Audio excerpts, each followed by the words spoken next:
por acompañarnos aquí. Es un honor para la Casa Árabe acoger tanto la presentación del nuevo número de Afkar Ideas y además con el número de política o con esta asociación que mantiene con la Fundación Política Exterior. Queremos verdaderamente agradecer que hayáis colaborado una vez más con nosotros. Yo creo que es una colaboración antigua. Con el IEMED y con Seren Florensa, con el embajador Florensa, mantenemos, por supuesto, como institución, no ya en lo personal, sino como institución, una colaboración muy estrecha. Las aulas mediterráneas, en las que tenemos, por supuesto, las actividades que hacemos tanto en Barcelona como en otros. Tenemos algo en Córdoba próximamente, también en colaboración con la ECID. Yo creo que hay una colaboración francamente estrecha que es de resaltar y que queremos, por supuesto, poner en valor en estos momentos aquí en Casa Árabe. Quiero agradecer la presencia también de colegas como el ministro consejero de la Embajada de Marruecos, Adil, muchas gracias por estar aquí con nosotros, y de todos los ponentes, que son ponentes de lujo. Con lo cual, pues yo creo que lo que pueda decir yo tiene escaso interés. Yo creo que además vamos a dar la palabra rápidamente a Seren Florensa. Sí quería deciros que además de poner en valor y felicitarnos de esta estupenda colaboración que estamos llevando a cabo, yo creo que es muy importante este tipo de debates y que este tipo de debates podamos nosotros en Casa Árabe participar de ellos. Yo creo que el mundo está, como bien saben todos ustedes, en un momento crítico. No es una cosa de ayer o de antes de ayer, sino que lleva tiempo estándolo. Y siempre pensamos, además, que en Oriente Medio, yo hablo de épocas pretéritas, es donde podía empezar un gran lío que acabará, incluso durante la época de la Guerra Fría, que acabará poniendo en marcha una guerra mundial. Yo creo que en el momento actual, donde hay varios escenarios o varios teatros en los que se pueden complicar las cosas y además fácilmente se podrían incluso conectar, ¿no? sin aparentemente estando desligados, tanto desde Extremo Oriente hasta por supuesto, el Medio Oriente, hasta zonas varias en las que aparentemente cosas discurren, como el Sahel, cosas discurren como sin tener mucho que ver y de repente hay cosas que se conectan, como sucedió en las previas contiendas mundiales que todos ustedes conocen muy bien y posiblemente mejor que yo. Por lo tanto, yo creo que lo que está sucediendo en este momento es de enorme importancia. Hoy se supone que el número de la revista, por la que quiero felicitar a Seren y a todo el equipo y a Política Exterior, porque es francamente interesante, pues se centra en temas como lo que está sucediendo en Gaza, esta paz sin paz, o lo que se supone que esté sucediendo en Gaza. Pero claro, habla también de la encrucijada de Siria. Siria lleva mucho tiempo en la encrucijada y claro, en este momento lo que sucede en Siria ha sido fundamental para lo que está pasando en Irán, ¿no? Yo creo que todo en el fondo es un proceso de reconfiguración regional acelerada, impuesta desde algunos sectores y yo creo que es francamente preocupante porque no sabemos bien hacia dónde se dirige o qué puede desencadenar, ¿no? Con lo cual yo creo que tener expertos hoy aquí que puedan tratar de explicarnos o esclarecer más lo que está sucediendo sobre la base, además, la presentación del número de esta revista es extraordinaria que estamos encantados de presentar, pero además que han dado este formato con, periodistas y expertos claramente que pueden darnos algunas ideas más concretas sobre lo que puede estar pasando. Se supone que iban a hablar de Siria, no sé si hablarán más de otras cosas, pero bueno, les dejaremos a ellos que ellos decidan y yo, sin más, aparte de agradecerles a todos ustedes su presencia aquí en Casa Árabe, necesitamos mucho su presencia, su apoyo y su afecto en estos momentos que no está de más, aunque a ustedes les pueda parecer que es algo baladí, para mí me parece importante, con lo cual agradezco ver la sala llena. Yo creo que vienen sobre todo por lo que vienen, pero nosotros desde Casa Árabe agradecemos que estén esta tarde aquí acompañándonos y sin más quiero darle la palabra al embajador Seren Florensa para que nos cuente también como presidente del IEMED y obviamente como responsable último de esta revista.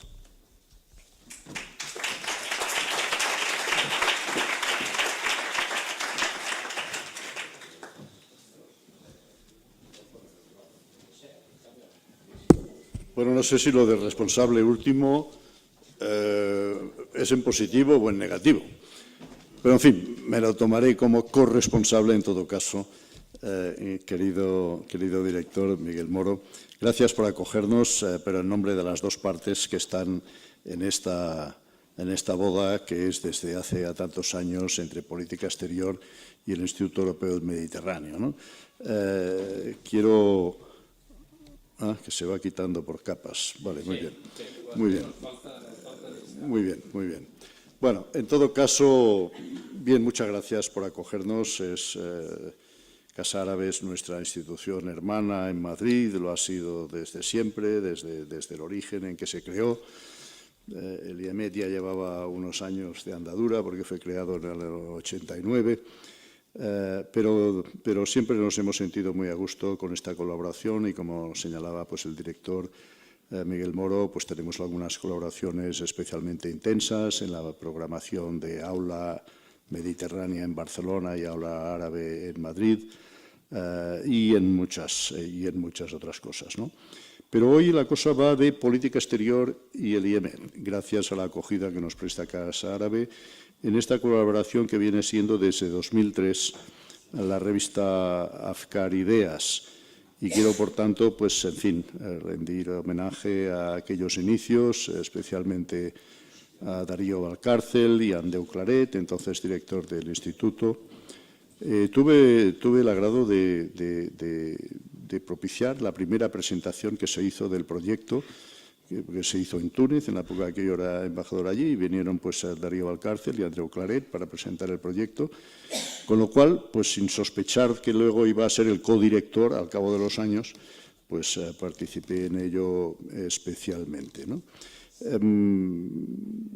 Luego, política exterior, obviamente, ha tenido una evolución que, siendo ya positiva del origen, pues ha ido cambiando para bien, siempre, con la etapa especialmente, yo diría, de Josep Piqué, que además lo transformó en una fundación, que yo creo que es probablemente una forma jurídica más apropiada para las finalidades y las actividades que lleva a cabo política exterior. Y, por tanto, pues los dos codirectores, como veréis en la revista, pues somos yo mismo y Belén Becerril, que hoy no nos podía acompañar.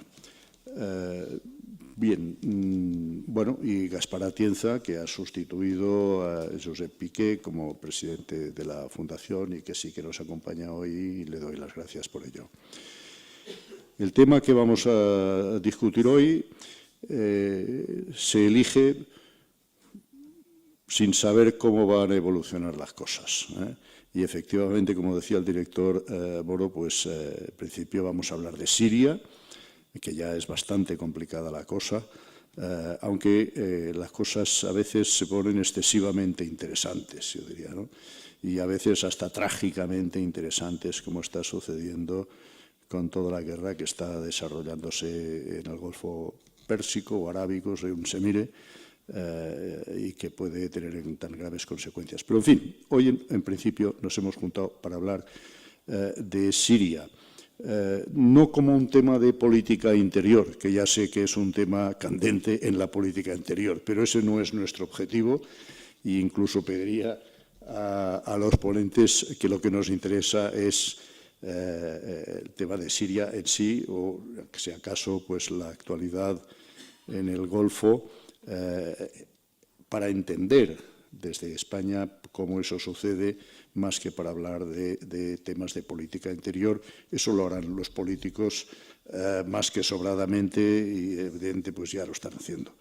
Yo creo que lo nuestro es intentar explicar cómo suceden las cosas allí sobre el terreno, cómo cabe interpretarlas, cuál debería ser, pues, en fin, el pensamiento que nosotros podamos aportar al asunto y cómo podemos ilustrar a nuestros conciudadanos a entender esos temas a veces demasiado complicados y a veces incluso demasiado interesantes de la política internacional.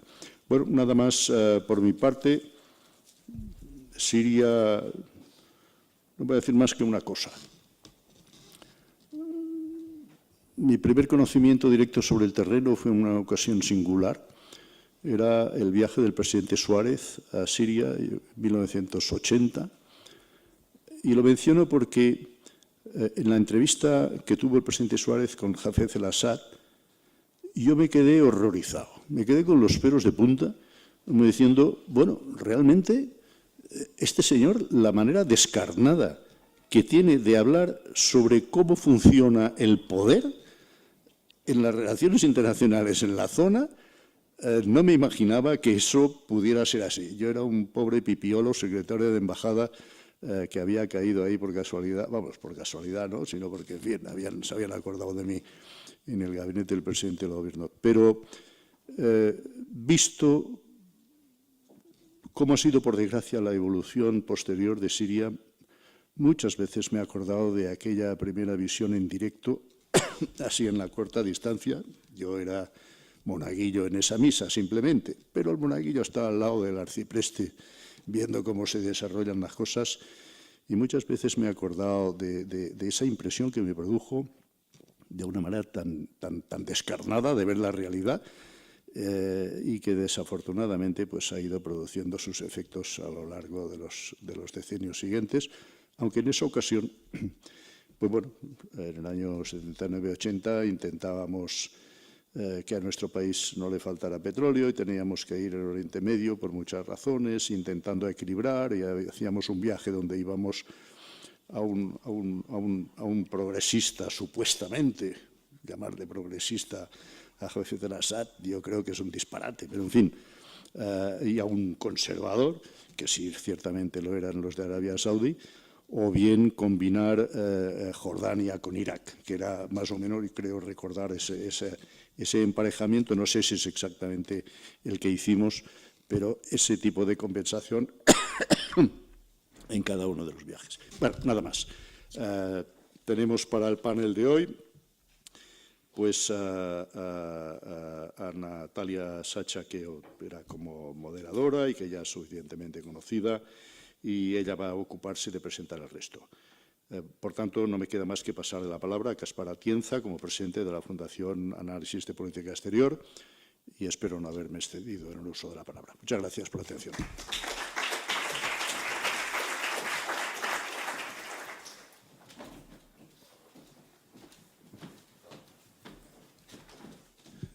Buenas tardes. Y voy a ser brevísimo. Solo quiero dar las gracias a Miguel y a Casa Árabe por acogernos, al IEMED y a SENEN, muy particularmente al embajador Florensa, no solamente por este matrimonio que decía, por esta boda de tantos años que llevamos con Afkar, que llevamos 23 años entre política exterior y el IEMED, sino también por su apoyo estos últimos años, su inconmensurable y muy generoso apoyo. Y aprovechando, muchas gracias a los ponentes, a Jesús, nos vemos mucho por estar aquí hoy, a todos ustedes, y haciendo uso de la cita del embajador Florensa a este matrimonio, a esta boda que decía, yo quería hacer una pequeña anotación particular sobre Siria, porque yo, cuando me casé, mi mujer cometió el error de dejarme a mí el viaje de novios y nos fuimos a Siria. Y mi matrimonio ha durado a pesar de ellos y no es el viaje de novios que a lo mejor ella hubiera soñado. Dicho esto, de la comedia a la tragedia hay un paso tan pequeño y estamos en un entorno de una incertidumbre y una preocupación enorme, del que hablaremos hoy, y con esto me retiro muy agradecido.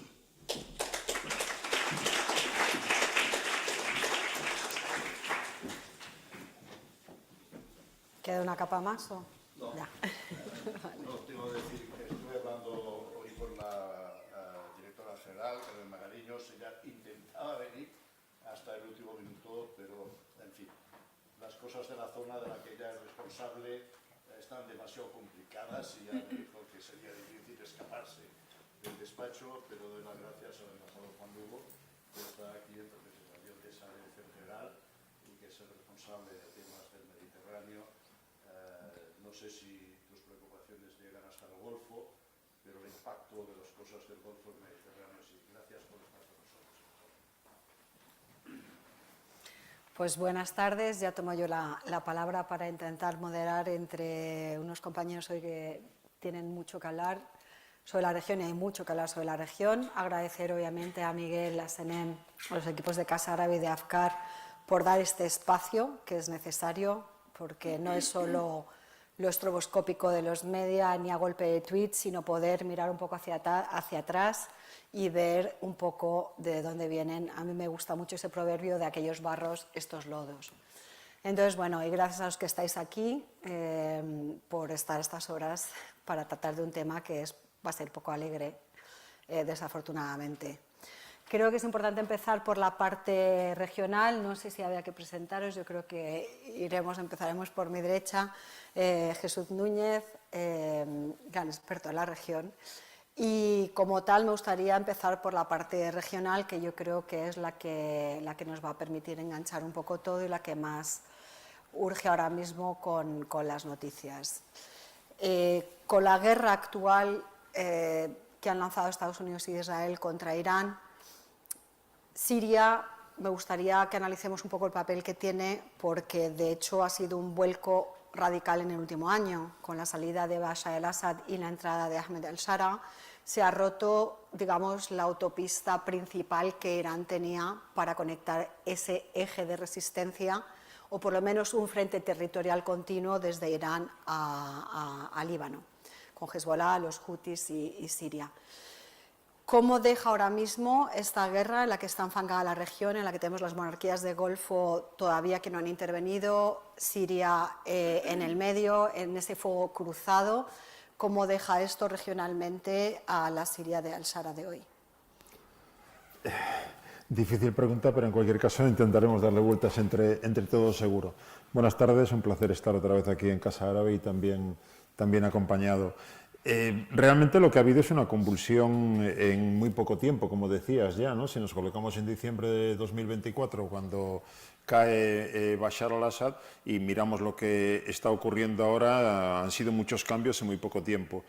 Pero yo diría, antes de meternos, hay muchas palabras que definen ahora mismo la situación, desde incertidumbre hasta miedo y terror, desde luego. Antes de meternos en zonas oscuras, yo sigo todavía manejando la idea de que Siria plantea una esperanza de que las cosas puedan ir mejor de como estaban antes. Lo digo porque parece que todo va hacia peor, y no condenemos a la nueva Siria antes de tiempo, sabiendo que está sometida a dinámicas que en muchos casos pasan por encima de sus propias capacidades, tanto internas como externas. Se nos decía que nos centráramos más en cuestiones externas y, por lo tanto, si vamos hacia eso, recordemos de dónde veníamos para situarnos ahora, sin meterme a hacer historia. Simplemente en el sentido de que, efectivamente, Siria era una pieza, entre otras cosas, era una pieza de Irán para intentar, dado que Irán era y es el que cuestiona el statu quo regional de forma más clara, y sabiendo que estaba en la diana de actores tan potentes como Tel Aviv y como Washington, pues intentaba buscar la manera de disuadir a esos potenciales adversarios para que no se la llevaran por delante. Y básicamente lo que ha utilizado, como bien sabemos, es un controvertido programa nuclear, un programa de misiles balísticos y unos peones regionales que ha utilizado con mayor o menor fortuna para intentar de ese modo, como digo, que se lo tuvieran que pensar dos veces quien quisiera irse a por Siria. Luego eso nos sitúa ya con una clave, que es Irán. La otra, obviamente Rusia, que ha tenido mucho que ver hasta el punto de que en el contexto de la guerra en Siria desde el año 2011 es quien consigue dar vuelta a la situación en el momento en el que Moscú apuesta decididamente por el régimen de Bashar al-Assad, y eso le permite sobreponerse a una situación que parecía dirigida hacia su derrota y que consigue al menos frenar esa caída y resistir durante mucho tiempo. Una Rusia que también, si nos colocamos en la Guerra Fría, tenía en Siria a su principal socio, no me atrevo a decir aliado, había una relación de subordinación en todo caso, pero entendiendo que Rusia tenía en Siria a un interlocutor que le permitía estar presente en la agenda de la región, en la agenda de Oriente Próximo y Oriente Medio.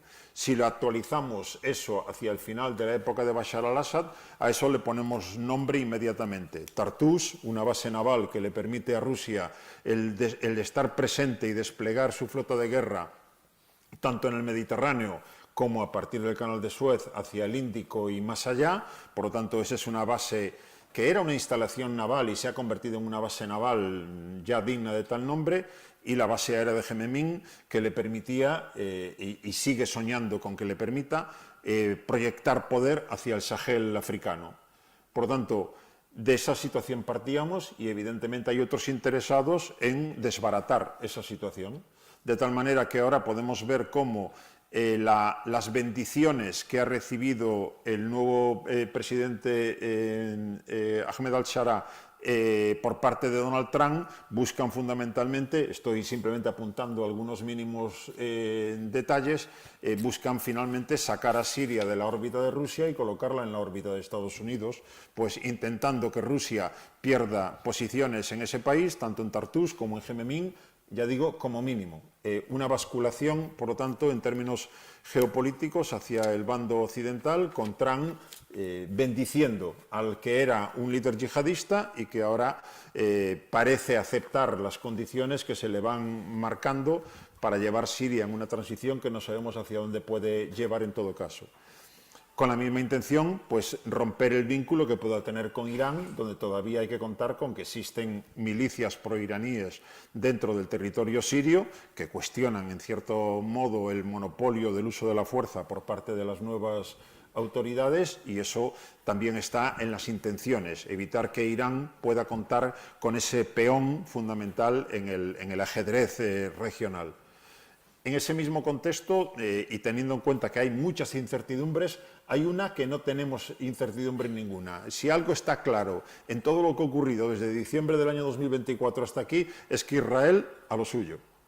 Israel a lo suyo quiere decir, mientras discutimos si es esto o lo otro, si es Galgo o es Podenco, yo, que ya tenía los altos del Golán, pues aprovecho ahora para irme un poquito más allá, hasta Monte Hermon, y colocarme, ocupar más territorio con operaciones terrestres que le permiten controlar esa zona de Siria, con un argumento que no se sostiene, pero es el que utilizan. No es que necesitamos adelantar posiciones militares para tener un colchón amortiguador para proteger a los altos del Golán. Y uno puede decir, no me tomes el pelo. Los altos del Golán ya eran un colchón amortiguador de Israel por si alguien utilizaba esa posición de ventaja en términos militares en las alturas, dominando el territorio de Israel, y por lo tanto es un colchón amortiguador de un colchón amortiguador que supone en definitiva una violación del derecho internacional y la ocupación por vía de la fuerza de territorio de un Estado, se supone que teóricamente soberano. Por lo tanto, como digo, mientras los demás discuten, Israel no ha perdido ni un segundo y ha avanzado militarmente esas posiciones. Y encima, un poquito para colmo diría, presentándose como el defensor de la minoría kurda. Es que menos mal que estoy yo aquí para proteger a los kurdos, porque me preocupan mucho los kurdos y por lo tanto estoy aquí para echar una mano en lo que haga falta. Bueno, pues en fin, es una utilización perversa, si se quiere, de argumentaciones que maneja, hay que reconocer, con maestría el gobierno israelí, y que le permiten incluso contar con efectivos kurdos que se dejan querer en la medida en la que creen que eso les da más capacidad de negociación con Damasco, con el nuevo gobierno. Mientras tanto, Siria, como trataba de decir al principio, se encuentra en una situación en la que tiene que hacer frente a la reconstrucción de un país que ha sufrido 14 años de guerra, que está sometido a tensiones regionales, de algunas de ellas las que acabo de mencionar, y que no tiene capacidad propia para poder, con sus propias fuerzas nada más, para poder salir adelante. Ya no digo hacia una democracia, hacia un país desarrollado, gozando de bienestar el conjunto de la población, sino como mínimo, y es en lo que estaríamos ahora, con la intención de estabilizar el territorio, tan solo de estabilizarlo, porque todavía, como digo, las nuevas autoridades no han conseguido recuperar el monopolio del uso legítimo de la fuerza, por mucho que en algunos casos hayan conseguido encontrar ciertos acomodos y ciertos acuerdos. Hay un último actor que no he mencionado, pero que también entra inmediatamente en juego, que es Turquía. Y si alguien, todo es provisional, porque estamos en una situación muy fluida, pero si a día de hoy tuviéramos que hacer una fotografía fija, Turquía lo pintaríamos inmediatamente como uno de los ganadores más claros del juego en el que ahora mismo estamos metidos. Lo podemos ver en términos económicos. Reconstrucción, pues aquí están las empresas constructoras turcas de inmediato para tomar posiciones de ventaja. Israel ha machacado todo el sistema militar sirio. defensas antiaéreas, aviación, etcétera, entre otras cosas, porque le sirve, en la medida en la que ha conseguido que esa casilla del tablero no tenga capacidad defensiva ninguna, capacidad militar defensiva ninguna, pues le permite utilizar la autopista llamada Siria para entrar más allá, proyectando su poder con los aviones, tal como lo está haciendo ahora mismo en zonas que tienen que ver con esta operación ilegal en la que se ha embarcado junto con Estados Unidos contra Irán. Y por lo tanto era laminar la capacidad defensiva siria para utilizar, como digo, esa vía de tránsito hacia Oriente Medio. Y por lo tanto, lo estoy recordando ahora mismo para decir a continuación, pues Turquía es el que principalmente se está encargando de suministrar armas y de hacer instrucción militar a los nuevos miembros de las Fuerzas Armadas sirias, y por lo tanto eso le va a permitir tener una enorme influencia y un enorme peso dentro del país en el corto plazo. Lo estamos viendo ya de manera inmediata y siempre con esa mezcla de amenaza. O es por las buenas o cuidado con el tema de los kurdos sirios, porque evidentemente Turquía no va a permitir en ningún caso, y ya lo ha dejado de manifiesto en muchos casos, entrando con fuerzas armadas en territorio soberano sirio, no va a permitir en ningún caso que haya una entidad kurda con la suficiente capacidad autónoma para que le cuestione los kurdos en Turquía, que puedan empezar a soñar en una independencia o algo parecido. Por lo tanto, tenemos una Turquía muy vigilante, muy encima de la situación, para evitar que haya alguna deriva que cuestione sus propios intereses. Recordando, por otro lado, y termino, que a Turquía le interesa estabilizar Siria también, por lo menos la parte norte, para de algún modo sacarse de encima los más de 3 millones de refugiados sirios que ha tenido que ir albergando en unas condiciones en las que no se le ha echado muchas manos, pero sí alguna también por parte de la Unión Europea, desde luego, para que sea Turquía la que se encargue de la carga, para que asuma la carga de esa población refugiada, e intentar que, si se estabiliza Siria, esa población vuelve a sus hogares, en parte a sus hogares, pero por lo menos a territorio sirio, y así Erdogan se quita de encima uno de los elementos fundamentales que tiene de crítica de su propia oposición, porque entiende que está gestionando de mala manera esa realidad de una presencia siria dentro de su territorio que le genera más problemas también en términos sociales y en términos económicos. Creo que eso de algún modo refleja el panorama general y a partir de ahí podemos profundizar todo lo que se quiera. Gracias. Pues menudo panorama general. Volveremos a la parte regional. Recalco dos cosas de las que has dicho que me parecen relevantes. Una es una anécdota y es los Altos del Golán, específicamente porque Ahmed al-Shara, su nombre de guerra era al-Jolani. Al-Jolani porque proviene precisamente de los Altos del Golán, porque sus padres emigraron a Arabia Saudí cuando fueron ocupados por Israel.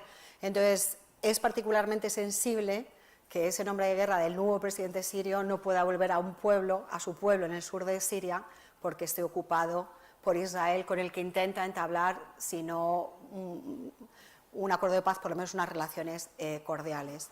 Y lo otro, que es algo que tendemos a olvidar, es que precisamente nos hemos enfrascado mucho en esto de la guerra chií-suní, y ahora mismo la capa de guerra, porque hay muchas capas siempre en Oriente Medio, determinante es la de los actores no árabes.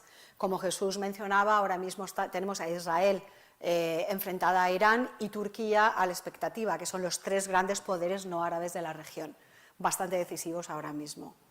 Me quedo también con lo de los kurdos, para pasar, te va a saltar Leila, para pasar a Gabriel Garón, gran experto en Siria también, porque tenemos esa complejidad de Siria en la que yo siempre he pensado que había dos fronteras espejo.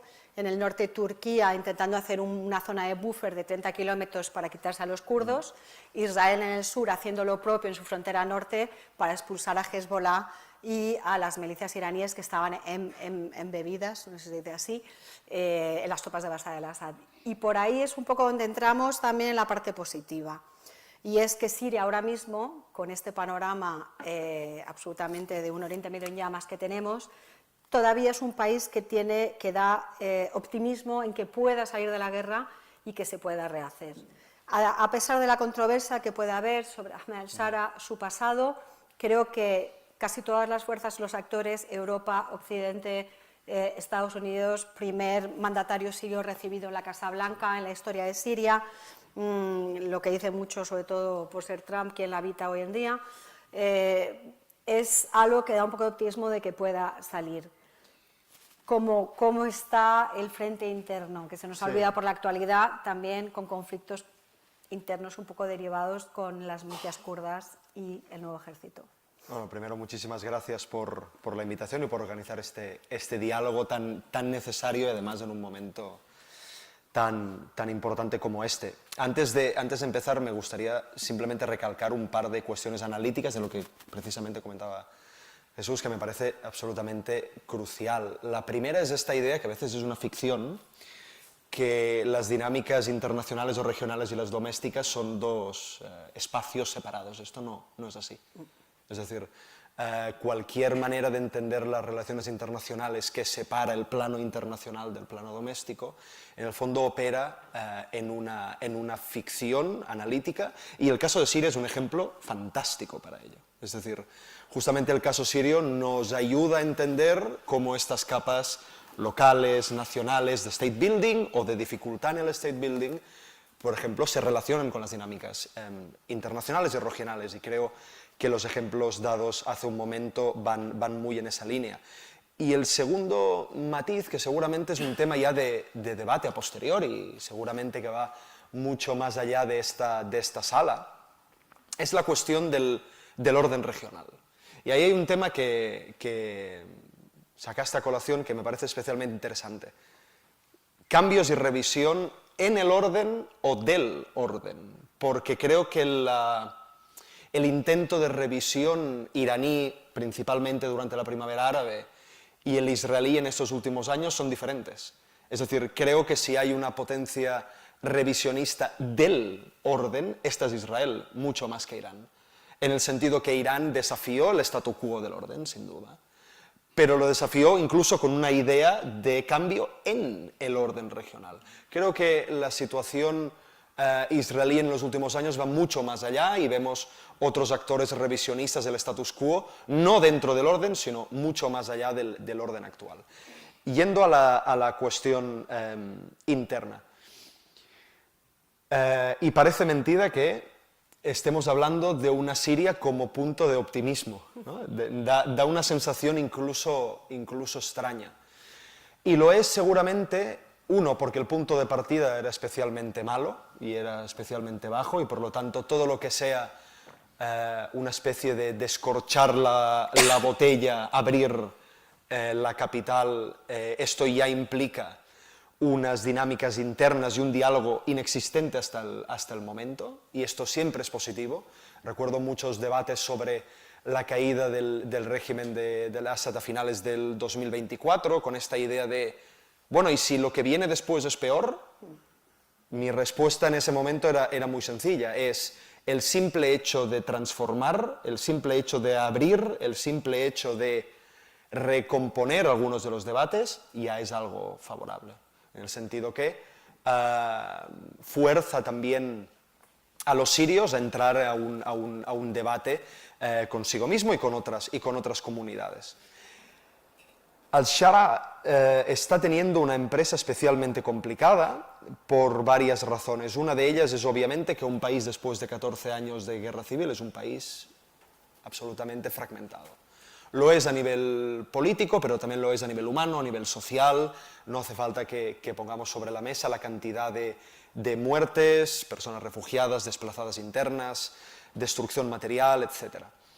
Pero también tiene una empresa ante sí muy compleja, que es, por un lado, la clásica situación de state building, es decir, cómo hacemos que un Estado que era poco más que piezas sea viable, y lo sea viable a través de un centro, que gire de nuevo en torno a un centro, en este caso Damasco, y cómo hacemos que aparte de ese state building, que es dotar de músculo, digámoslo así, a las instituciones y arquitectura del Estado, cómo hacer que ese Estado sea políticamente y socialmente viable, que esa es otra cuestión. Es decir, tú puedes poner sobre la mesa todas las reformas políticas que quieras, puedes rediseñar las instituciones, puedes reimaginar incluso la Constitución, y que a nivel interno eso no funcione.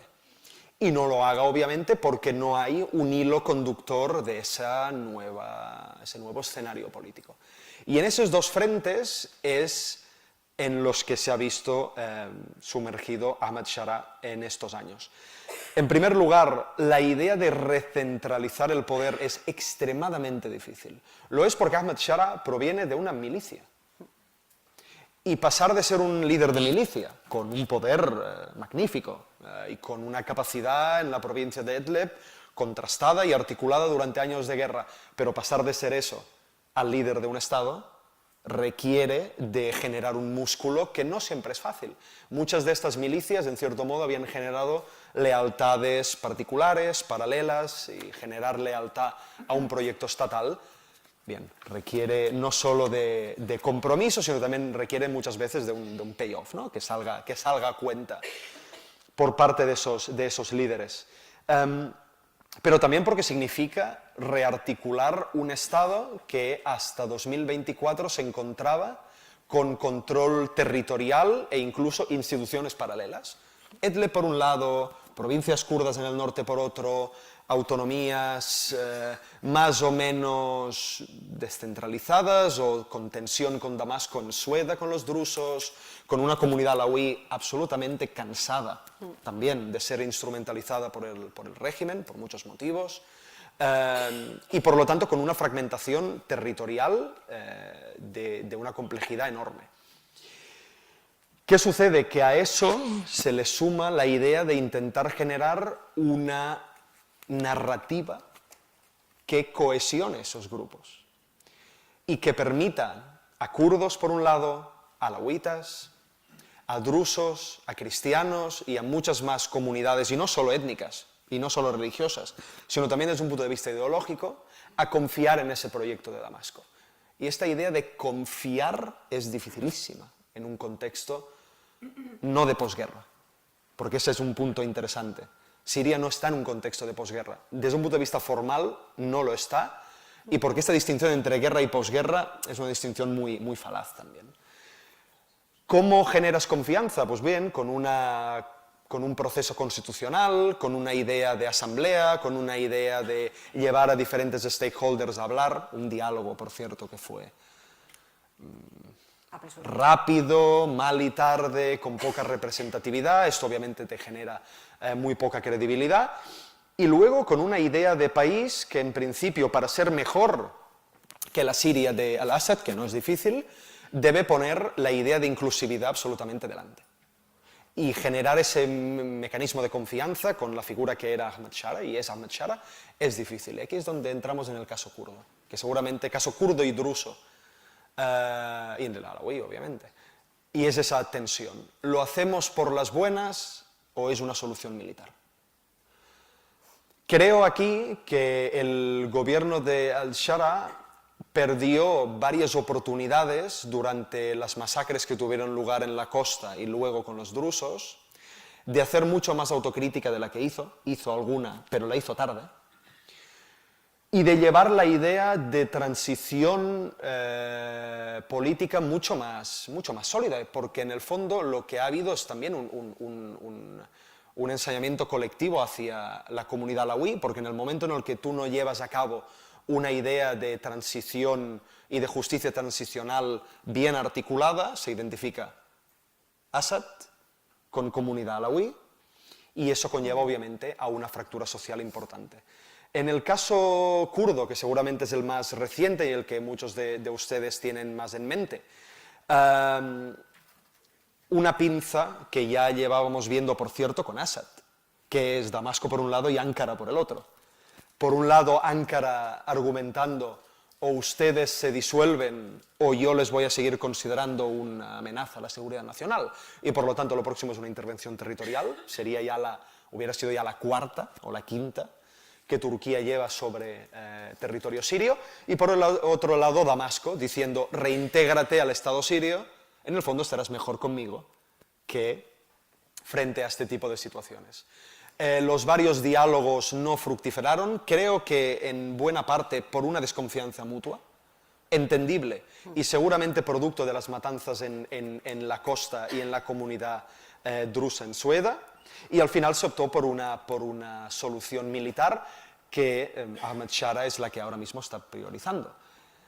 Obviamente ahí hubo un abandono absolutamente total por parte de Estados Unidos hacia las fuerzas democráticas sirias, en las cuales, pues bueno, se les redujo muchísimo el margen de maniobra. Por lo tanto, a nivel interno, y para terminar, estas dos cuestiones, state building por un lado, generar una narrativa que cohesione y una lógica colectiva, van de la mano, y en el momento en el que se prioriza una solución militar para el state building, en el fondo lo que estamos es rebajando ese grado de optimismo, que lo hay y es importante, pero se debe priorizar eso, porque al final, si no, estamos replicando muchos de los paradigmas de los que ya venimos todos ya conociendo. Gracias, Gabriel. Son 14 años de guerra civil y medio siglo de dinastía Assad. O sea, Imagínate. que venimos de un recorrido todavía más largo de dinámicas. Sí, sí. No es nada fácil la tarea. Te oigo hablar y quiero pasar a Leila. Y Leila Anchawati, también gran conocedora de Siria y de la región. Y me gustaría que pasáramos de las élites a las sociedades, que son las grandes olvidadas de las relaciones internacionales hoy en día, que parece que la hacen una serie de, me vais a perdonar, pero hombres sectogenarios, desde Putin a Netanyahu, a Trump, o hombres como Khamenei, al-Shara, Nasrallah, es decir, acabamos con una política personalista. Entonces, para pasar a las gentes, que son los que sufren, que son los que se están llevando las consecuencias, has dicho algo que me parece súper importante recalcar y es esa fragmentación del tejido social sirio. Yo volví en enero y marzo, justo después de la salida de Bashar al-Assad y la entrada de Ahmed al-Shara, y lo que me marcó después de 14 años cubriendo el conflicto es que por primera vez, yo podía entrar en Damasco, de Beirut ir a Damasco, de Damasco ir a Idlib, que fuera la capital de Hayat Tahrir al-Sham, de Ahmed al-Shara. De ahí cogí un taxi, 10 horas me fui a Kamishlo, que es la capital de la administración kurda de facto de la última década, y de ahí volví a Damasco, que era la capital de Bashar al-Assad y de sus tropas. Ese trayecto, antes yo me tenía que ir a Turquía a coger un avión y entrar por la frontera para ir a Idlib, me tenía que coger un avión y ir a Irak para entrar a la parte kurda, y me tenía que ir a Beirut para entrar en Damasco. Entonces están esas tres Sirias. Si no contamos una cuarta, que es la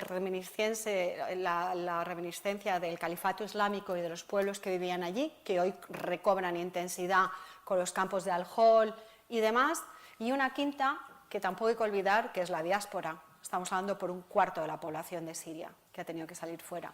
Entonces, con esa fragmentación del tejido social, con ese agotamiento económico de 14 años de guerra, con esa reconstrucción que se habla en foros y que nunca llega, ¿cuál es la situación de esa reconciliación hoy en día dentro de Siria? Leila. Ay, Natalia, vaya papeleta tenemos. Sí. Pues bueno, agradecer de nuevo, por supuesto, a Casa Árabe, a IEMED y a todos los que estáis aquí. Podríais estar haciendo cualquier otra cosa y estáis aquí, supongo que ayuda a sentirse arropados. Yo estoy un poco tocada. Vengo de dar clase, solo por daros así 4 pinceladas de cómo es un día normal en estos tiempos. Vengo de dar clase en la Universidad Carlos III, una clase de periodismo bilingüe a alumnos internacionales, y tengo 2 alumnas que se han pasado toda la hora de clase llorando porque son de Qatar y tienen a sus familias allí en Qatar y en una situación que no quise muy bien ni preguntar.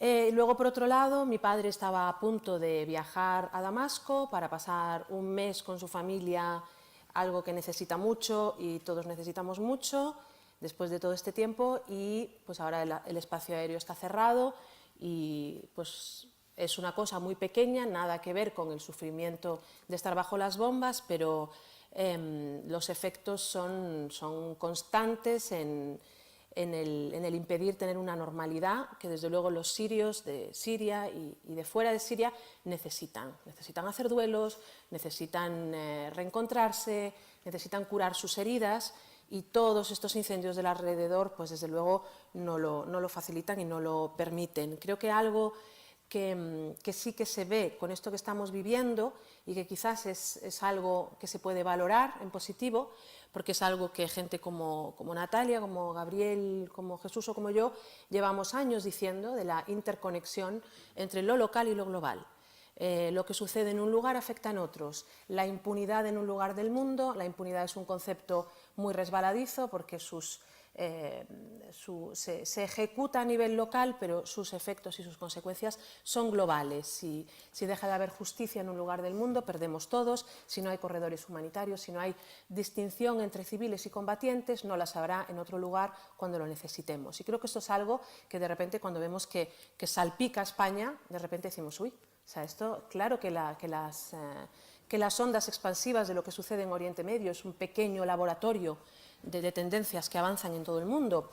Y creo que es importante abordar esto, abordar Siria, abordar Oriente Medio, aunque sean terribles los conflictos que estamos viviendo, abordarlo también desde un lugar de hermandad, de vecindad y no solo desde el conflicto.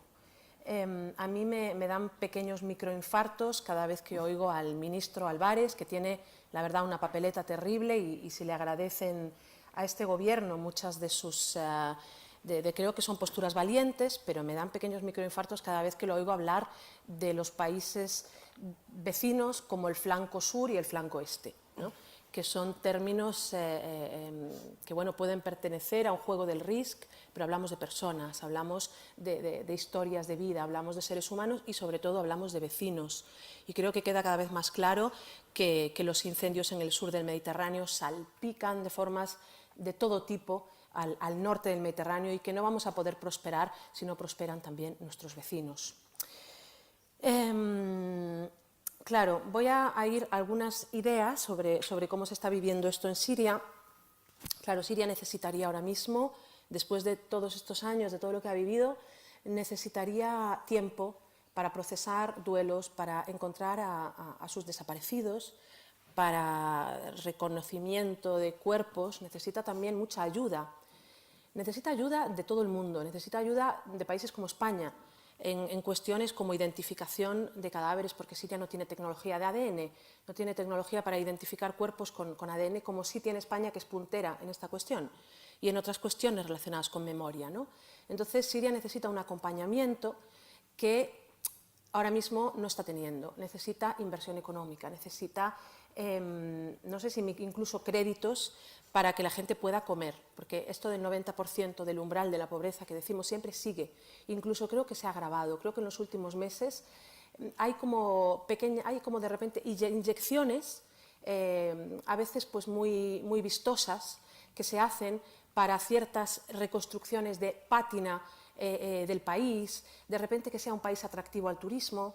Yo sigo a muchos influencers que de repente estadounidenses o franceses que van a Siria y es que alucinan con la belleza de sus gentes, de sus comidas, de la costa. Entonces hay como este doble ahora mismo discurso de gente que va a Siria y es maravilloso porque es una cuna de la civilización, es un lugar donde todavía se habla una lengua muerta como el arameo, es el lugar donde nació la escritura, es el lugar donde nacieron las 3 religiones. O sea, hablamos de un lugar que es para bebérselo, ¿no?, cuando uno va de visita, pero internamente la gente no tiene para comer.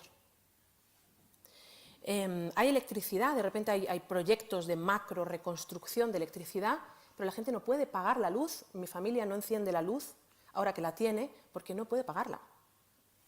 Entonces hay como estos dobles niveles de, por un lado, inversiones mastodónticas de países vecinos que quieren invertir, pero eso no está empapando, no está llegando, ¿no?, a la base de la gente. Y eso genera más frustración, más insatisfacción, en un contexto en el que ya hay una distancia cada vez mayor entre el gobierno interino, transicional, como le queramos llamar, y la población. Es verdad que empezó con mucha esperanza. Es verdad que se le dio un voto de confianza, porque además estaba muy implicado en la apertura de las cárceles, ¿no? Lo que hemos visto en Siria, salir de esas prisiones, eso no son cárceles, eso son campos de exterminio que no tienen nada que envidiar a lo peor que hemos visto del siglo XX, sobre todo porque los campos de exterminio del siglo XX no duraron 40 años. Entonces, en Siria había gente encerrada en aislamiento absoluto durante 40 años. Había un señor que salió de Sednaya que salía preguntando si es que lo había liberado Saddam Hussein. O sea, el hombre estaba en los años 80, ¿qué nivel de aislamiento? Yo no lo he visto en ningún lugar del mundo, que alguien no haya recibido un atisbo de información para saber en qué década está, ¿no?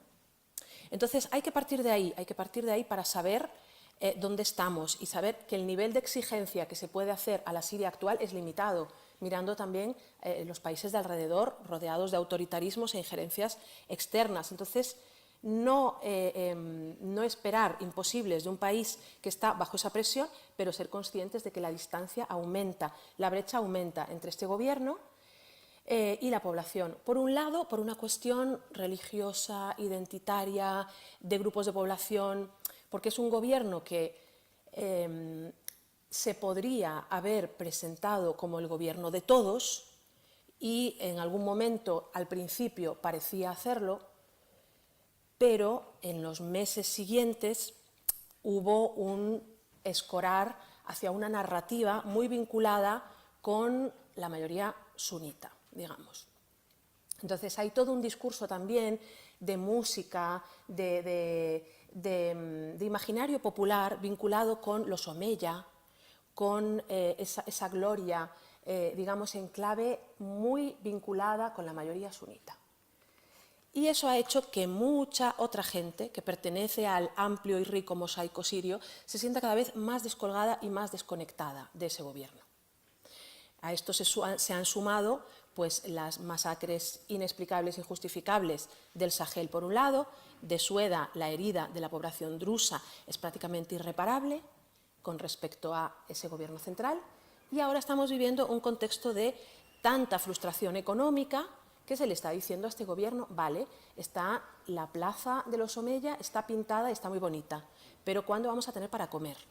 Y eso solo puede ser un caldo de cultivo en el que la gente esté cada vez más insatisfecha y eso, digamos, explote por todas partes. Quiero terminar diciendo dos cosas nada más en clave de qué es Siria. Siria es más que su gobierno actual.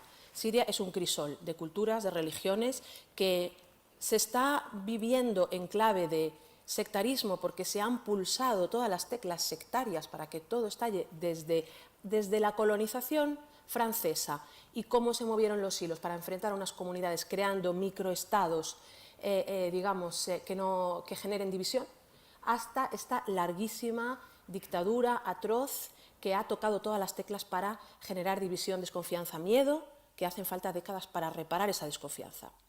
Entonces, pero Siria es más que eso, es más que ese gobierno. Siria es una sociedad civil muy rica y hay que recordar que Siria, al contrario que otros países de la región, y por eso es la gran esperanza del mundo, por lo menos de parte del mundo, es que Siria vivió una revolución y por eso los estándares están mucho más altos. Con todos mis respetos a países vecinos, Siria no es Arabia Saudí, Siria no es Qatar. Siria es un país que vivió una revolución con unos estándares altísimos de búsqueda de libertad, justicia y dignidad y que se merece un proceso transicional a la altura de esos estándares. Entonces, por poneros algunos ejemplos de cosas que ocurren más allá de lo que suceda en el gobierno, hay proyectos, hay muchísimos proyectos que están haciéndose ahora mismo en el terreno como proyectos de semilleros, de agricultura ecológica que se están generando, de proyectos de energía solar, y todo esto bebe de una experiencia revolucionaria que se gestó durante años al margen de la dictadura de Assad, y de esa experiencia se puede aprender mucho. Hay un proceso de memoria, de justicia transicional, liderado principalmente por mujeres. Mujeres como el de Foro de las Familias por la Libertad, porque son siempre las mujeres las que reparan los tejidos sociales en los procesos después de las dictaduras y las guerras, pues Siria no es una excepción. Son las mujeres las que están liderando este proceso de justicia transicional.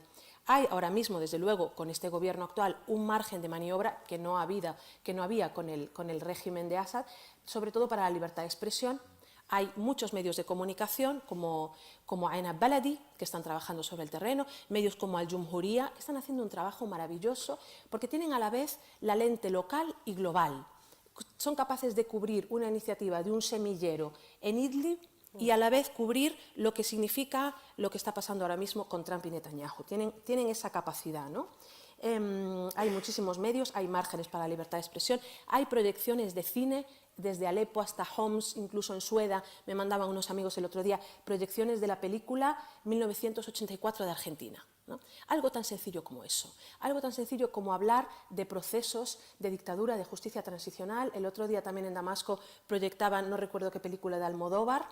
Esto, que son cosas pequeñas para cualquiera, el otro día también hace unos meses hubo una maratón en Damasco.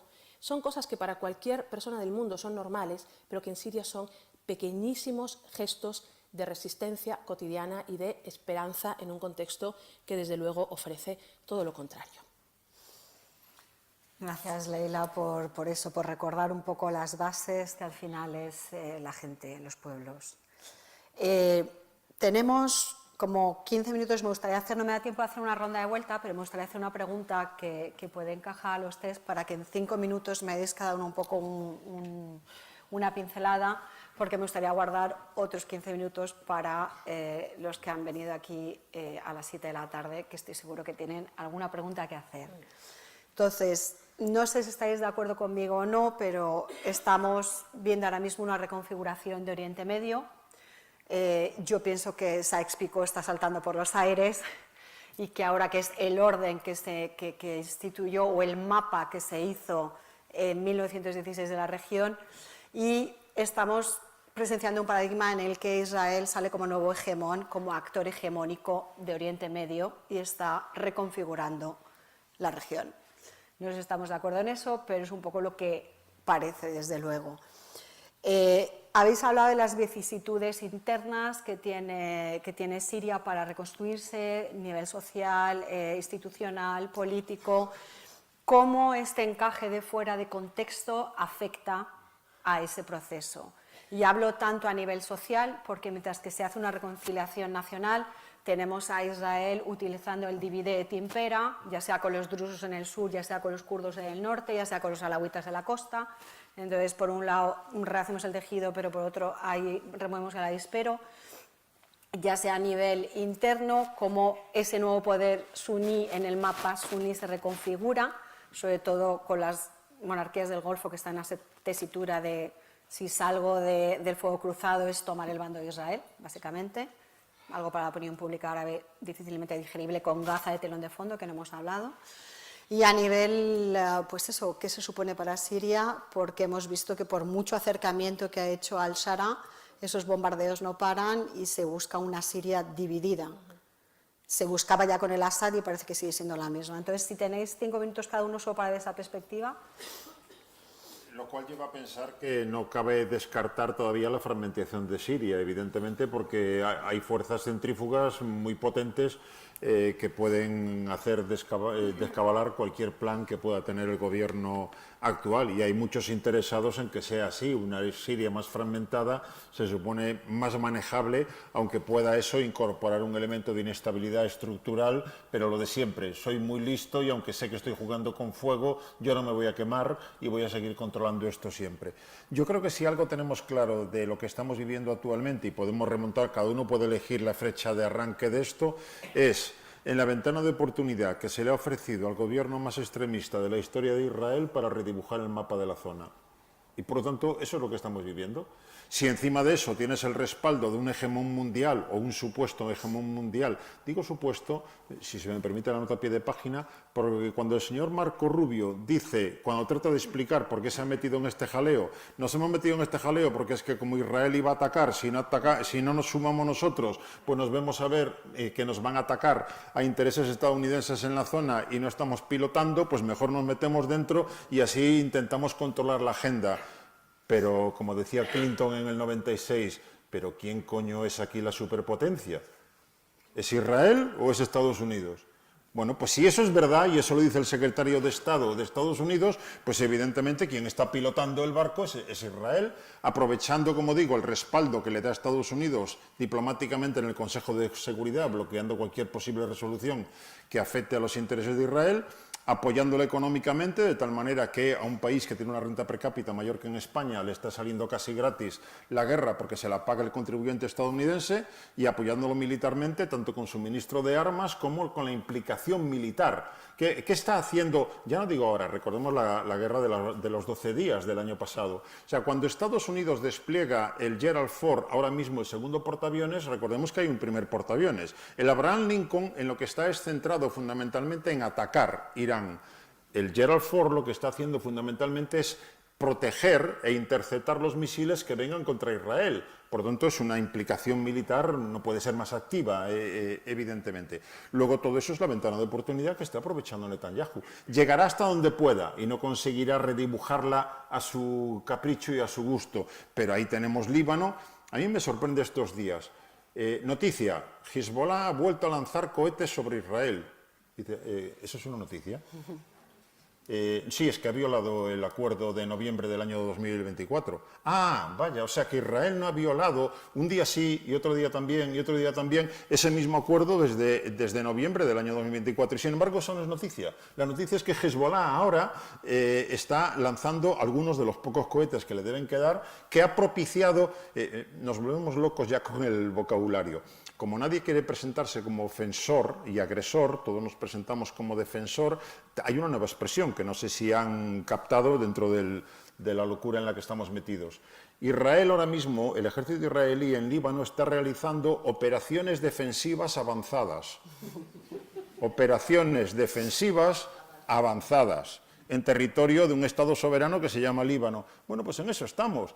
¿Alguien la ha parado? No. ¿Alguien la ha parado después de lo de los Altos de Golán que mencionaba antes? No. ¿Alguien lo está parando hoy en día? No. Se le respalda, se le apoya y algunos, Alemania, Francia y otros, también, quieran o no quieran, se están metiendo en ese mismo berenjenal que a día de hoy no sabemos en lo que puede desembocar. Por lo tanto, ya digo, incertidumbre absoluta sobre lo que pueda ocurrir, pero si le buscamos alguna motivación racional, más allá del personalismo, del narcisismo de uno, de los sueños húmedos de otros, es redibujar el mapa y, por tanto, en la línea que lo planteaba Gabriel, estamos hablando de un nuevo orden absolutamente distinto al anterior, que sirva a una potencia nuclear no declarada como Israel para tener a todo lo que le rodea subordinado a su dictado.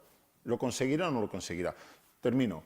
Antes no he mencionado entre los actores al hacer el repaso regional, eso ocurre a veces. Si me hubieran dado 2 horas para hablar del papel de la Unión Europea en Siria, habría rellenado las 2 horas. Pero a veces tiene una ventaja el tener poco tiempo. No he dicho nada de la Unión Europea. ¿Por qué? Porque no sabe, no contesta, no se la espera. Sí. Y antes de pasar la palabra a Leila, una de las cosas también a recalcar que es interesante es que un antiguo líder yihadista de Al-Qaeda se ha percibido como mucho más moderado que el jefe de Estado de Israel hoy en día. O sea, esa es la distopia en la que estamos hoy en día. Un negociador moderado frente a Tel Aviv. Leila. Claro, es que está el nivel, Natalia, está el nivel tan bajo que, claro, no solo es los bombardeos en momentos concretos donde la operación avanza, sino que es una estrategia como de picar también piedra de forma continua. Creo que además lo peor de esto, Jesús, que te oigo hablar, lo peor de esto es que al contrario que otras empresas imperiales o imperialistas, como la estadounidense, por ejemplo, creo que en la israelí está implícito algo mucho más terrible, que es un odio racial, que es un odio étnico, que es una deshumanización del otro, que no está tan presente en otros proyectos imperiales, donde el motivo es económico, el motivo es instrumentalizar, digamos, una situación, pero la forma en que hablan las autoridades israelíes, la forma en que se ven, que se habla de los otros árabes en general, es aterradora. Se habla de serpientes, los palestinos, los sirios, los dos son serpientes. A los niños se les asesina y se les llama las pequeñas serpientes, que hay que cortarles la cabeza antes de que crezcan. Es decir, también hay que prestar atención al lenguaje, porque nos da muchas claves de cómo se ve a los otros. Mientras fumigan con este lenguaje y hacen burlas, por ejemplo, también en Navidades, Siria vivía bueno, una especie como de puesta en escena en Damasco, concretamente, de árboles de Navidad, digamos, poniendo en valor lo que es también, ¿no?, la Navidad y la aportación cristiana en Damasco. Y las autoridades israelíes salieron en sus redes a hacer burla de la Navidad, humillando, digamos, esas imágenes navideñas y comparándolas con lo que es Israel. Es decir, es constante el lenguaje deshumanizador. Y al mismo tiempo, gente que está también en la zona fronteriza de los Altos del Golán cuenta que están fumigando continuamente con aviones.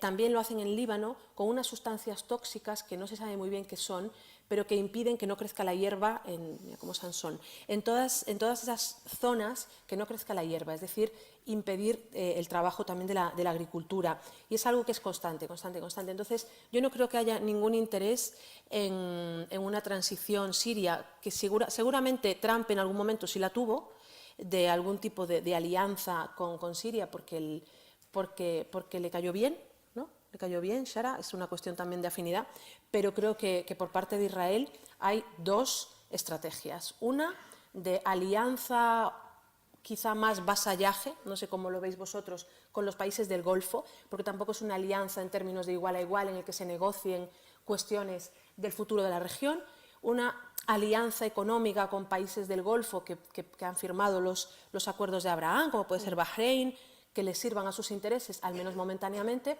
y luego otra estrategia que es la de tierra quemada, es decir, ocupar, arrasar y reemplazo de población. Y esas son las dos estrategias y, a menos que algo lo impida, no parece que vaya a haber mucho margen para otras terceras vías. Gracias, Leira. Antes de pasar a Gabriel para concluir, antes de la ronda de preguntas, gracias por mencionar una cosa que no hemos mencionado aquí, pero es por falta de tiempo y que es una sesión en paralelo, que es que yo creo que esta es una guerra global que tiene un frente digital, que es la guerra de la desinformación.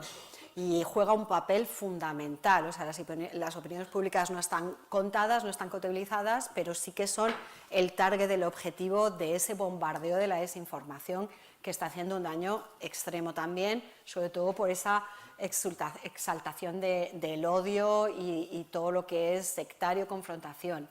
Pero, como digo, no hay espacio para todo. Gabriel. Totalmente, de manera muy, muy breve, solo un par de apuntes en el plano israelí.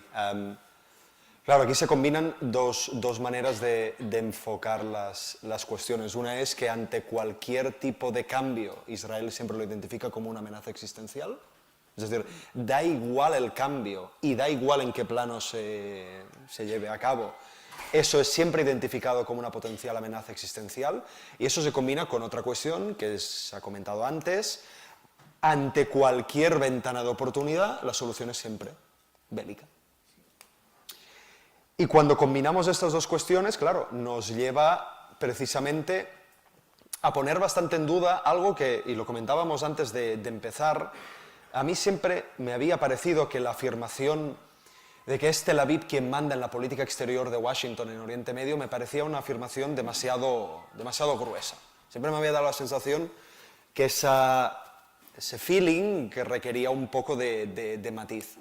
Después de estas últimas semanas, de escuchar a Marco Rubio, de ver también la absoluta incapacidad para marcar líneas rojas, ya sea por parte de Biden, ya sea por parte de Trump, ya sea por parte de cualquier otra cuestión, empiezo a tener dudas de ese necesario matiz. Creo que ahora mismo, si alguien tiene una visión absolutamente horrible, pero si alguien tiene una visión, ese es Tel Aviv. Washington no tiene visión. Y se ve perfectamente en la manera en que la propia política exterior ante la cuestión iraní se está comunicando. Que si cambio de régimen, que si cuestión nuclear, que si 4 semanas, que si 8 semanas. Es decir, hay un punto de... Liberar a los iraníes. Liberar a los iraníes. Ahora the choice is yours, ¿no? Ahora os toca a vosotros. Levantaos. Insurgencia. Decapitación del régimen. Es decir, no hay una caja de herramientas bien definida. Leía el otro día, esta mañana, leía un comentario que me ha hecho especial gracia por lo oportuno que era, además de Yassin Kassab, de un sirio, y decía algo así como si lo comparamos con Irak 2003, incluso Irak parece bien organizado. Es esa sensación de que incluso si lo comparamos con algo absolutamente ilegal, ilógico, mal articulado, mal concebido desde el principio, incluso eso parece más razonable que lo que estamos viviendo ahora mismo. Por lo tanto, para terminar con el plano sirio, ¿qué nos implica esto? Nos implica que si bien Washington apostó en cierto modo por Damasco, ¿no? Podía haber apostado por otros actores, apostó por Damasco. Tengo mis dudas de si esa apuesta a largo plazo va a ser sostenida si Tel Aviv lo ve diferente. Y ahí tenemos un problema. Y termino con esto porque el problema es Turquía. Que no hemos abordado la tensión turco-israelí, pero se va hacia ahí. Claramente se va hacia ahí. Independientemente de la autonomía del Golfo, que la sigue buscando. Pero la cuestión israelí-turca es seria. Gracias a los tres por todos estos apuntes. En el punto que concluía Gabriel es lo que hablábamos, ya no jugamos en términos manidos de la confrontación chií-suní, son los tres poderes no árabes de la región. Si quitamos a Irán de la ecuación, ineluctablemente nos queda Israel y Turquía en tête-à-tête. Tenemos tiempo para hacer una ronda de, a lo mejor, 3 preguntas que yo pueda reagrupar y responder. ¿Te parece, Olivia? ¿Sí? Pues quien tenga, a ver el valiente que se quiere medir con estos 3 expertos del día. A ver, vamos a coger una pregunta de allí, veo otra mano aquí levantada y otras 2. ¿Dónde? ¿Qué tal? Buenas tardes. Bueno, me alegra que hayamos dilucidado que lo interno y lo externo están tan inextricablemente unidos, porque tengo 2 cuestiones que podrían adscribirse sobre todo a lo interno, ¿no? En primer lugar, el estado económico, social en el que queda el país desde la entrada del HSM, sobre todo, bueno, habiendo visto cómo este señor, ¿no?, de profesión exyihadista, llega al foro de Davos y promete además un paquete neoliberal privatizador, donde se incluye también pues, la eliminación de numerosos puestos de trabajo de funcionarios. Esto es algo, y enlazo con la segunda pregunta, que me gustaría también que tuvierais unas palabras para la comunidad cristiana, en qué estado queda en estos momentos a futuro y el presente que está viviendo.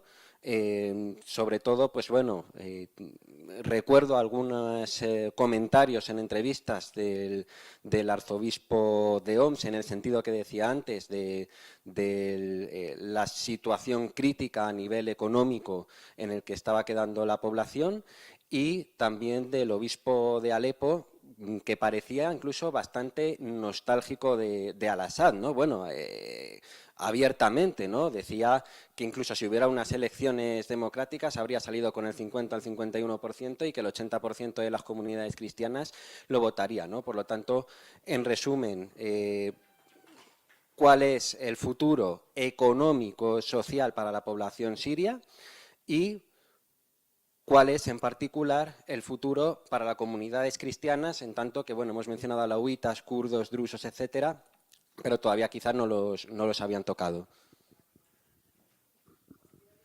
Concisos y breves para dar más espacio para las respuestas. Somos varias, ¿verdad? Sí, vamos a coger, había otras 2 manos por aquí levantadas, yo creo. Aquí. ¿Olivia? Ah, ahí.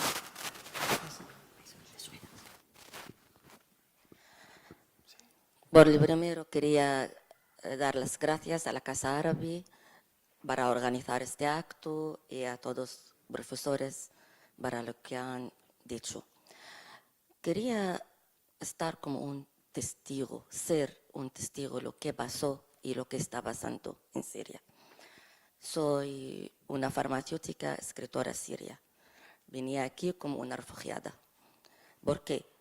Porque estaba contra del Assad, he perdido mi hermano porque las fuerzas del Assad y las fuerzas iraníes le han matado en su casa, aunque era un profesor civil. Y he perdido mi farmacia porque intentaba ayudar a la gente que vino de otras ciudades destruidas. Soy de Damasco, la gente vino de Daraya, o como lo sabían. Y cuando cayó el Assad, cuando pasó el milagro, teníamos mucha esperanza. Y aunque este líder tiene o tenga este fondo muy radical, teníamos mucha esperanza.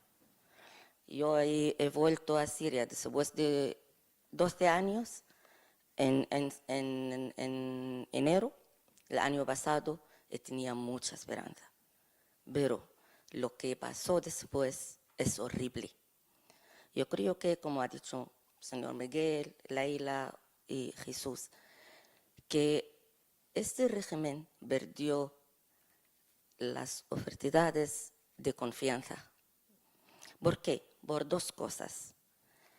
No ha hecho la justicia. Creo que la falta de justicia es lo más importante, porque la falta de justicia deja rencor, el odio dentro de los corazones, y la gente quiere venganzar en sus manos, porque no hay justicia contra las personas que son responsables de lo que ha pasado en Siria. Y también este gobierno ha dejado la narrativa del odio, narrativa sectaria, narrativa que nunca ha estado en Siria. Soy farmacéutica, mis vecinos son cristianos, otros son drusos, otros son musulmanes. Y vale, he perdido todo de mi vida, mi hermano, por las fuerzas del Assad, y he perdido mi prima, sus hijos, en la masacre contra los drusos, que es nada justifica lo que han hecho contra los drusos y las alawitas y cristianos también. Esta narrativa nunca va a crear un país estable para que pueda tener su mano en la política exterior. Yo creo que la política interior es lo más importante para cualquier país, para que pueda hacer un impacto realmente en la política exterior. Falta dos cosas, la justicia y la convivencia, que ahora está destruida. Y hay otra cosa que también no habéis hablado. Como ahora Israel quiere aprovechar... Le voy a pedir que sea con... Sí, vale. Solamente quiere aprovechar la causa de los drusos, que dice, somos protegiendo de los drusos, que es mentira, y esto también es algo muy doloroso. Gracias. Gracias por su testimonio.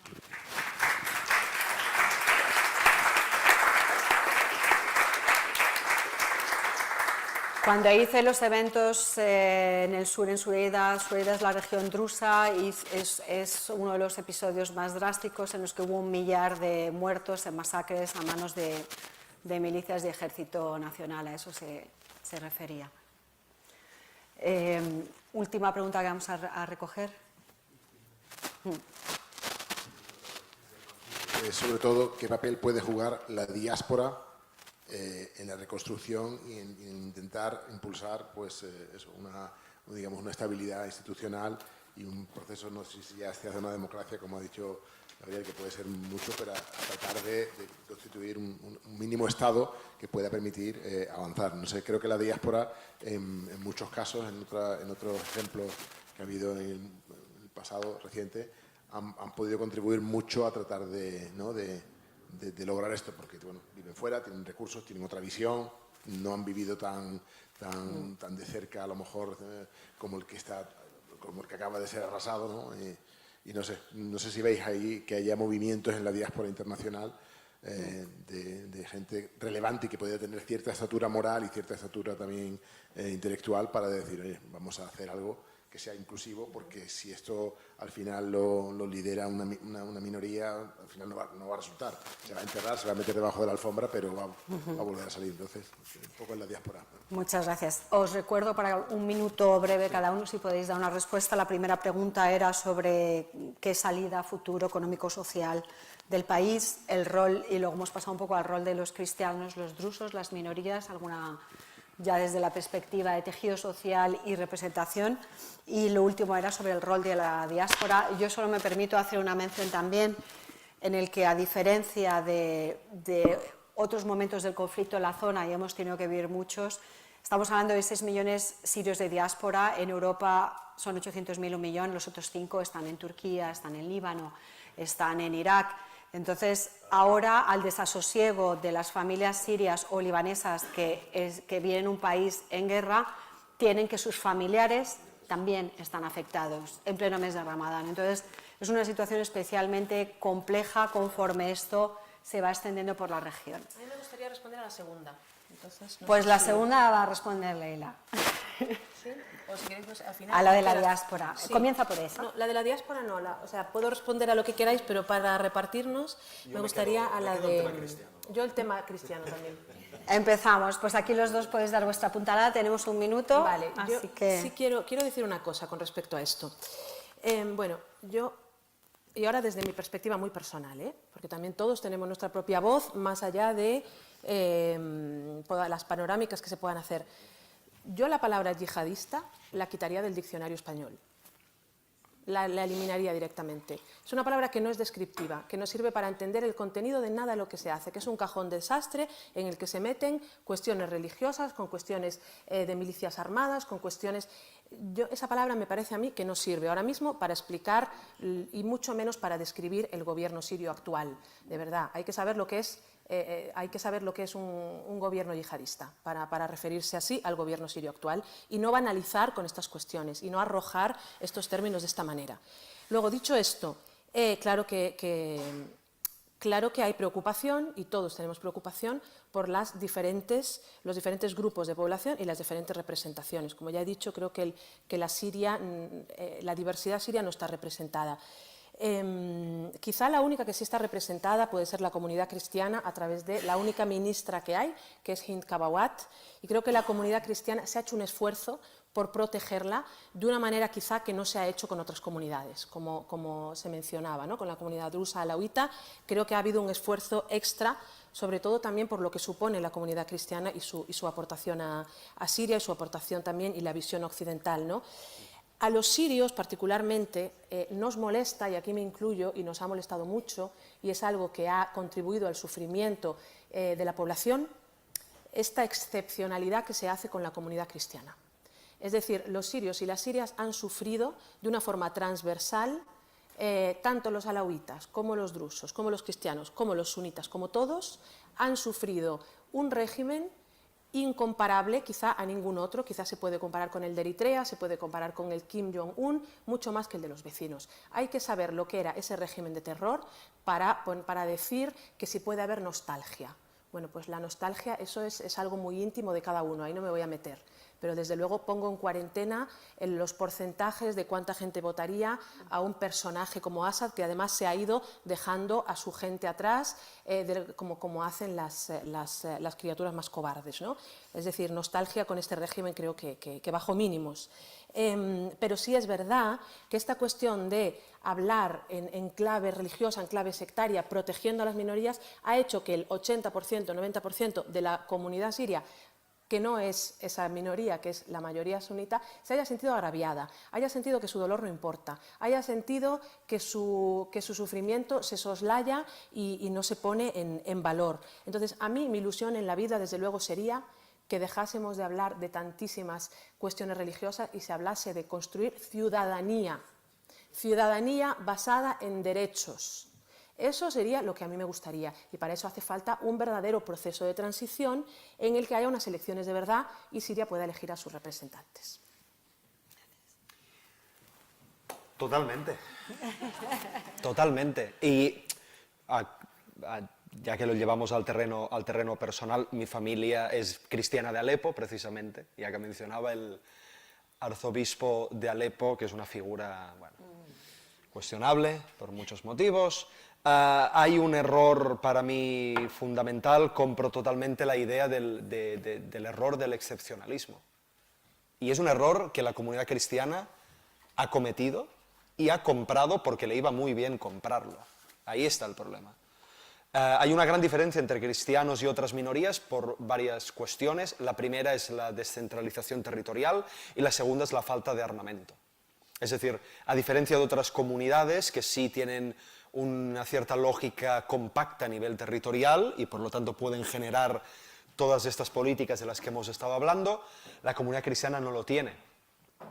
Lo que tiene, aparte de un capital humano como todas las otras comunidades, es ese elemento de excepcionalismo exterior, que en el momento en el que pones la idea de la protección de los cristianos como un argumento de política, hay mucha gente fuera que te lo compra.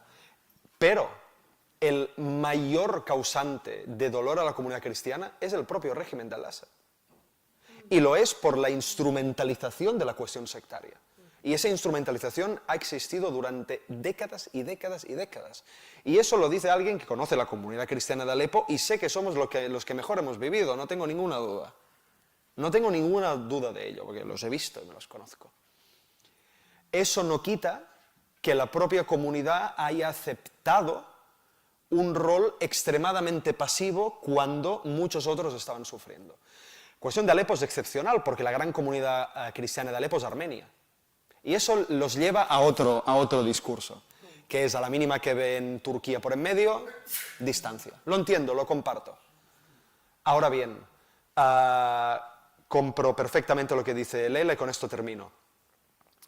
En el momento en el que evaluamos constantemente en relación a lo que haces o no con una comunidad y no lo que haces en relación a la idea de ciudadanía e inclusividad, más que el término democrático, que ahí no entro, sí que considero que Siria tiene que ir hacia una inclusividad clara y manifiesta. No a un modelo libanés, por supuesto, pero tampoco a un modelo de instrumentalización sectaria como hemos visto hasta el momento.